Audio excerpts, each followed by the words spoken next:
Hi, it's Jason from Fraser Valley Rose Farm. I'm not on the farm today. I got the treat to come out and visit with Brad Jalbert. You might know him already as a world-famous rose breeder, but also as the founder and owner here of Select Roses, which is, no disrespect to your competition, regionally the best rose nursery around here.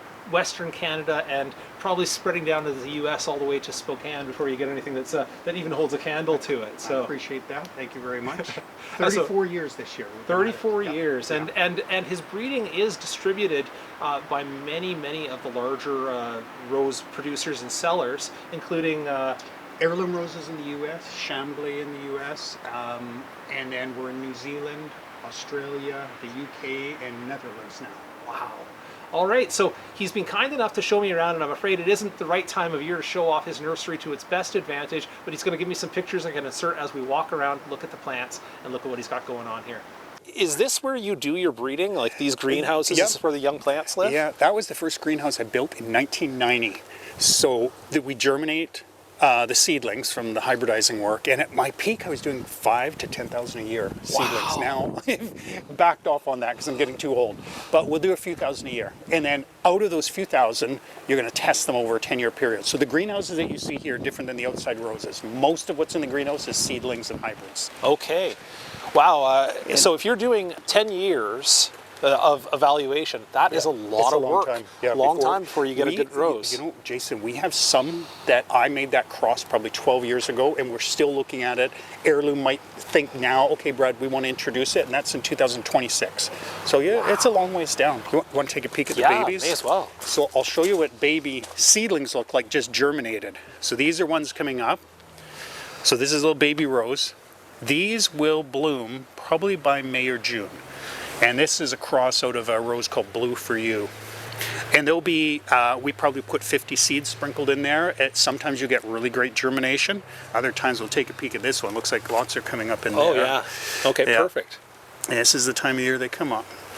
Now that first bloom that you get off of them, yeah. They're young plants, right? Yeah, they're young plants. So you'll see a bloom that will be similar to the color, but it'll be much smaller with less petal count. But when you're a breeder, you're looking for a diamond in the rough, so we'll know there'll be a characteristic we like. Maybe a lot of them will have mildew, and that one will be clean. So that's the keeper then. Yeah. For 25th anniversary, we introduced a rose, and we called it our anniversary. So there's just 3 plants here.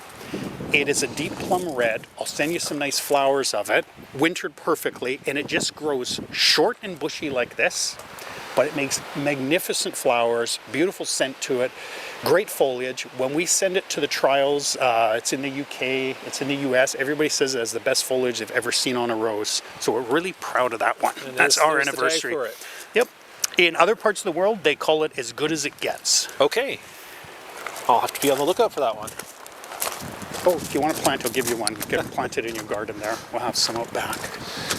Now, as I say, if I came here during the gardening season, all the structure on this is going to be grown over, beautiful archways. My father built all of the woodworking that you see here, built the house, all the buildings. But this climber alone, you see the amount of bloom, you can see the hips from last year on it. This is Red Corsair, just growing out of a barrel. There will be 1,000 roses on that one alone. Jason, you'll be familiar with this old rambler, Felicity Perpetu. Did I pronounce that right? Yeah. I always get that wrong. This came to me in a styrofoam cup with a little teeny weeny cutting. I dragged it home from somebody's garden, and it's growing in complete shade here. And look at the canopy it makes. Yeah. Oh, thousands of blooms when they happen. Okay, I'm gonna have to have a picture of that for the video. So we try and make the garden interesting for people to visit, just like your place. Some of the old English roses are here. That planted oleander was sent to me from the Austin Nursery when they introduced it, and that has been there, you see, competing with the cedars, growing in partial shade. That has been there 25 plus years. Right, so looking at this, and I'm just, it is underneath the trees, but it does get sort of almost a full sun because of the southern exposure, yeah? Yeah. Okay. And I think right now it's competing with the cedars there, but a variety like that, I like oleander a lot. That's a great garden rose. And then some of the old garden roses, this is a very old variety. that's called Ispahan. Yes. And it's a great variety. Last year, we had to do some changing of drains under here, so we whacked the whole thing off, and you see all this tremendous growth came back. That's an on route 1. Total vertical growth on that. And it will that'll bloom again. It'll be hundreds and hundreds of blooms when that happens. Yeah, and all beautifully scented. I love the old roses for that. This is a bed of 1,000 tulips, so when people come and visit us if you come out in sort of mid-May, you'll see 1,000 tulips in this one bed alone. That's a bank of hydrangeas in behind them. And I always tell people, roses I'm passionate about, it's the business, but I'm passionate about all plants. I love them all. Yeah, and many of these, the rhodos you see in here, I've grown most of these from cuttings from friends' gardens over the years. It all happened over the past 34 years. Do you like Julia Child? Isn't that a great rose? Oh, fantastic rose. Great seller, always looks good. So they did have some winter damage this year. We thinned out a lot of them, but these will fill back out, no problem at all, again. Well, I will say that for something that's had some winter damage, there's still a lot of plant on there. Yeah, so there's a lot this of was a well-established rose. These are well-established, but take a look further down, Jason. You'll see 2 that we replaced. So these died off a couple years ago. Actually, last year, we went underneath, and there was nothing left in the roots. The voles made, and you can even see one starting there. Look at that. The voles are going underneath. They're drilling under there, and they'll eat the roots on some roses. So now this bed here, I'm just backing up to get an overview of it. You know, I appreciate the hardscape, and this is stacked full of roses. Yep, we planted this last May. So this was an old rose bed that had served its time. They had been in about 15 years, and we decided to redo the whole bed. So one of the important things, as you know, is to replace the soil. We dug down 2 feet. All the old soil went out to the cow pasture. We brought in pasture soil from out there, so our own soil. We just did a swap just over. replaced it, We replaced it. The new roses went in May. They grew absolutely outstanding, and as you can see from this winter, a lot of black canes. So we will have to do significant pruning in here, and there might be a few that we've lost in the first year. And this, since I've been growing roses, is only the second time that I've had this significant damage in one season. So I'm just looking here, and I can see that this cane going off to the left here is black at the top, and as I go progressively down the shrub, it starts to go towards sort of an olive green, and then at the crown I can see other ones that are sort of a more healthy looking green. Yeah. So you're going to be making some calls on this pretty quick. Yep. Yeah, I think, so that's a variety that I bred. It's a nice rose, very healthy, but it really got hit this winter, and because I'm an impatient man, I might decide some of these to rip them out and put new ones in. Mm-hmm. But as long as it's green, we can look at some of the other ones. As long as there's enough green and I feel comfortable that the crown is healthy, I'll prune it off at basically 1 inch, and then we'll see how well it comes back. Right. What would you do with that one? I might be inclined to just replace the whole thing, but as the home gardener, I would probably take out the black and then see what's coming, right? I think so, because this actually, if we scrape into it there, we can see that. Yeah, you can see some green underneath the So the home gardener would probably need to cut it right off and let the plant come back. And then when you think of it, people will think, can this happen? Can it come back? Yes, it can, because a rose, when it's grafted or even from a cutting, when you think of the size of it, it starts as a minute little plant. So it has the genetics in it, the power in it to come back from that. Right. And so if I'm looking at this here, of course, this cane here, black. Yeah, and you scrape it, completely black underneath, right? Yeah. So that's going to go. But something like this, that's a lot more hopeful, right? Yeah, so I would be inclined to keep it for a while. Yeah. I will cut into that and see. Yes, because you can see on the cut end there. Yeah. We still have some life in there. So if it was the home gardener, I would tell them, you know what, maybe keep it, and you'll know within the next few months, right? Yes. Yeah, for sure. Okay, but this is the one I really wanted to show you here, because I think a lot of people will have that's happened. So one of the advantages, as you know, of hilling up a rose is so that when you lose all of this, we'll go down with our pruners here, we can sweep some of this soil out and we can see how much green is still left at the base of this plant. So we can see more on that big cane there. I'll get out of your way. Compared to the other one there. Oh, there you go. Okay, so and you can see it on that side. I'm going to swap sides here. Yep. So this bush, now, if I had been a little more diligent myself in the fall and hilled this up even higher, we would have had a lot more growth left. Right. So this one I'm very confident, but I'll have to prune off all the black. But this rose bush will come back and be a nice plant again this season. So now I see a lot of black in your garden here. And do you want to discuss just quickly, for those who are not in our region, why it is that we saw so much rose damage in this particular year? I think we were so mild. So roses, like most plants, they like to go through a dormancy period. The rose wants to rest. So if we had in November, December, lots of days of 0, freezing, frost nights, the plant would have entered dormancy. This year we were +5, some days were +10, and then all of a sudden we had that wind chill down to -22, and things just turned black just like that. The plants weren't in dormancy yet. Right. So the hardening off. The hardening off, And I think, is key. Because there's areas that are much colder than we are that grow all of these same roses, but they get that gradual hardening off, then they might get snow cover and the plants stay dormant.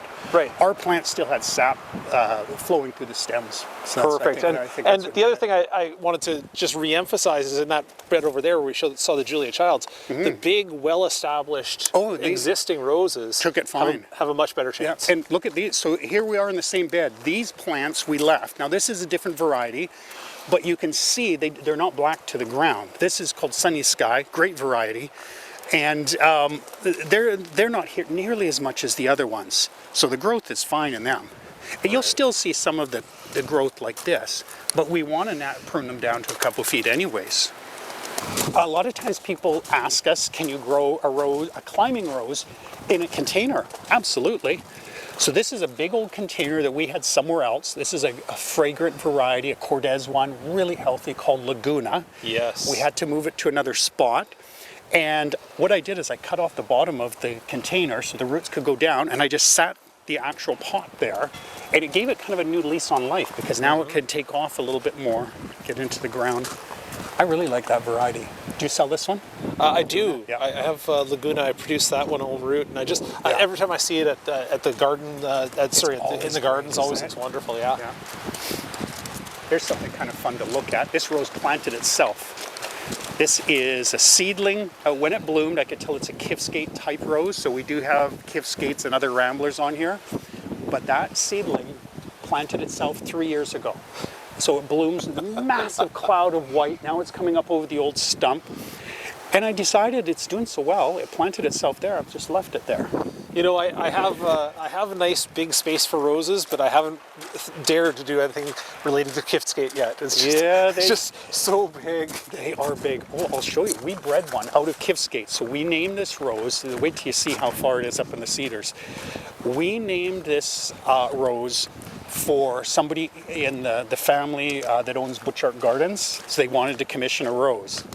And it's called Ann Lee Ross. She's a member of the Butchart family. It's growing up at the base of those cedar trees, up through the trees.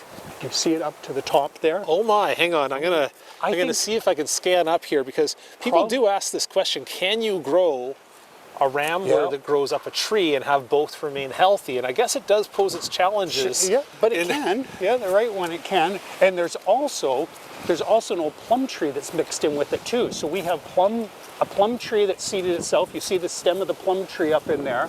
Yeah. And then the rose peaks out at about 30 to 40 feet. Okay, so we're going to get a closer look at the legs of this rose. I know, it's quite something. So it starts here, pieces of itself rooted down there. Look at the size of this thing. That's a rose. That is a rose. Yeah. And it goes way up through there, and it's even hopping over to the other trees now. Oh my. There. Yeah, I don't know how well this is going to show up on camera, but I'm going to shoot it anyway because I have photos of it in bloom. I'll send you. Beautiful. So your viewers might want to see that. One of my favorite ramblers, by far, is, we're going to show it to you on our sign here. And this was a used rambler. A friend of mine gave it to me because it was too big for the garden.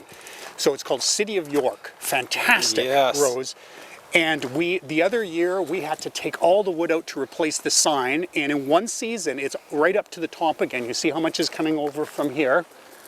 That came back in one season from the whole plant being pruned off at the ground. Wow. And then eventually we'll wrap it right up over the arches again. So it blooms once, Yep. about a good 4 weeks, and then you get, and very fragrant, and then you get some repeat bloom later, but mostly it's a one-shot deal. One of the really nicest whites, and the only criticism I have is when I pruned it. Oh boy, Yeah, is it I sharp. know. Yeah, it's wicked.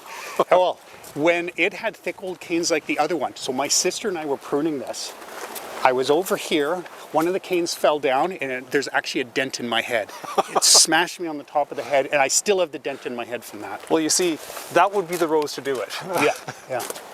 Oh, let me show you. I wonder if you probably have these, but a lot of people don't have this one called Red Corsair anymore. I think it's the most fantastic red climber. But this is the one you should, if you don't have cuttings of Red Corsair, come and take some from mine. Sure. I think it's one of my favorite roses in the whole world, Jason. Is it repeat? It repeats it, and here's the thing about Red Corsair. This is the one that was in that barrel there. Look at the winter hardiness. It is green to Right. the tips leafing out. There's Totally. no damage at all. 100% cane hardy here. Yeah, And super flexible, and it is bright fire engine red, big frilly bloom. There's no scent to it, and the first flush of bloom is solid. I would say for 8 weeks. The blooms just don't fall off; they stay on the plant.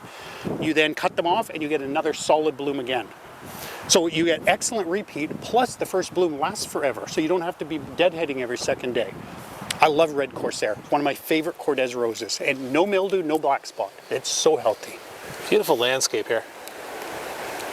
That was custom made, that bench. I love that. That came from a gentleman over your part of the world. Turnbull's Art. Okay. Well, that's it for the tour of Select Roses. I hope you found it interesting. I'm back on my own muddy ground today, and I thought I would just take this opportunity at the back end of the video to thank Brad so much for taking the time to show me around the nursery, and by extension to show you around the nursery during what is a very busy time of year for him, doing potting and preparing the nursery for business. I always find it inspiring when I go to Select Roses, and I do hope to get back there a little bit later in the year when I can show it in a little more color. Thanks so much for watching. If you have any questions, please drop those down into the comments below the video. I'll see what I can do to help.